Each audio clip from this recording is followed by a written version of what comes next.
Iran America के बीच जारी कूटनीति अब तक युद्ध विराम के निष्कर्ष तक नहीं पहुंच पाई। हालांकि इसका कारण सुप्रीम लीडर मुस्तफा खामनेई तक संदेश पहुंचना और वहां से आदेश मिलने में देरी हो सकता है। लेकिन इस बार एक ऐसी खबर भी सामने आई है जो बताती है कि ट्रंप का ईरान के अंदर टकराव का जो दावा है वो सही हो सकता है। खबर है कि ईरान के राष्ट्रपति ने IRGC के साथ टकराव बढ़ने पर मुस्तफा खामनेई के दफ्तर में इस्तीफा भेज दिया है। अगर यह खबर सच है तो इस टकराव का कारण क्या है और यह नौबत आई क्यों? आइए आपको इसके जवाब दिखाता हूं इस रिपोर्ट में। संकेत यह है कि ईरान की आंतरिक फूट उभरते ही ट्रंप ने समझौते के मसौदे को फाड़कर तेहरान वापस भेज दिया है। इसके अलावा यूरेनियम को जब्त करने पर बहुत कड़ी शर्तें भी लगा दी। दरअसल US ईरान जिस समझौते को अंतिम रूप दे रहे थे उसी ने ईरान में गृह युद्ध की स्थिति बना दी। लिखा है कि देश का प्रशासनिक तंत्र नियमों से भटक चुका है।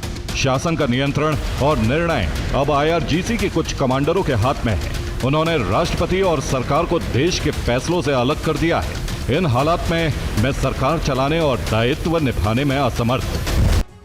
और ट्रंप के मुताबिक ईरान नेतृत्व विहीन है। और अगर यह सच है, IRGC के पास सिर्फ सीमा की सुरक्षा, साइबर और इलेक्ट्रॉनिक हमले से देश की सुरक्षा, देश के लिए मिसाइलों का विकास करना, रक्षा अनुसंधान करते रहना, प्रॉक्सी के जरिए पड़ोसी देशों में अभियान चलाना और इस्लामिक क्रांति का देश में प्रचार करने का अधिकार है, वही सरकार के पास भी अधिकार सीमित हो जाते हैं, जिसमें अर्थव्यवस्था को चलाना, तेल राजस्व का प्रबंधन करना, दूसरे देशों के साथ कूटनीतिक संबंध स्थापित और मजबूत करना, देश में शिक्षा और स्वास्थ्य व्यवस्था को मजबूत करना और देश में निवेश लाने का अधिकार शामिल है।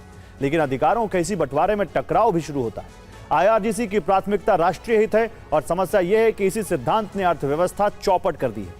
IRGC के लिए क्षेत्रीय प्रभाव महत्वपूर्ण है, लेकिन इससे सरकार के लिए विदेश नीति संभालना मुश्किल हो गया है। IRGC का ध्यान खुफिया रक्षा गतिविधियों को चलाने पर है और सरकार के लिए संकट यह है कि इससे आंतरिक स्थिति चरमरा रही है। बात जहां तक मिसाइल और यूरेनियम पर अड़कने की है तो इस विषय का कोई समाधान नहीं है। उल्टा सरकार के लिए राजस्व जुटाना मुश्किल हो गया है। पेजेशकियान का उदारवादी खेमा चाहता है कि देश की दम तोड़ रही अर्थव्यवस्था को बचाया जाए। अमेरिका को यूरेनियम के मुद्दे पर थोड़ी ढील दी जाए। ट्रंप की कुछ शर्तों को मानकर अपनी शर्तें भी मनवाई जाए।